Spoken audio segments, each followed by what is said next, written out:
Cancer healer centre a new beginning.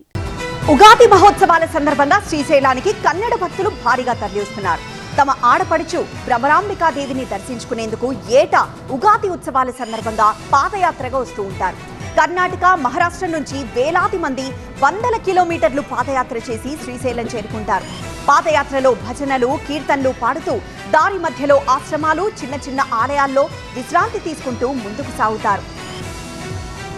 పాదయాత్రగా వస్తున్న కన్నడ భక్తుల కోసం ప్రత్యేక ఏర్పాట్లు చేశారు శ్రీశైలం దేవస్థానం అధికారులు. అడవి మార్గంలో దాహార్తిని తీర్చేందుకు, అల్పాహారం అందించేందుకు ఏర్పాట్లు చేశారు. అలాగే ఉదయం 4:30కే ఆలయం తెరిచి కన్నడ భక్తులకు దర్శనాలు కల్పిస్తున్నారు. క్యూ కాంప్లెక్స్ లో వెయిట్ చేస్తున్న భక్తులకు పాలు, బిస్కెట్లు, అల్పాహారం అందించేలా చర్యలు తీసుకున్నారు. శ్రీశైలంలో ఈ నెల 27 నుంచి 31 వరకు ఉగాది బ్రహ్మోత్సవాలు జరగనున్నాయి. ఈ సందర్భంగా శ్రీ భ్రమరాంబిక సమేత మల్లికార్జున స్వామి దర్శనం కోసం కర్ణాటక, మహారాష్ట్ర నుంచి వందలాది మంది భక్తులు వస్తూ ఉంటారు. దాదాపు 500 కిలోమీటర్ల దూరం పాదయాత్ర చేస్తూ స్వామి దర్శనానికి వస్తారు.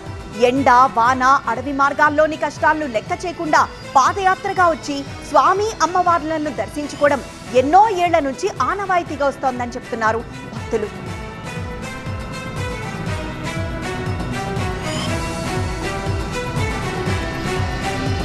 Cancer healer centre a new beginning.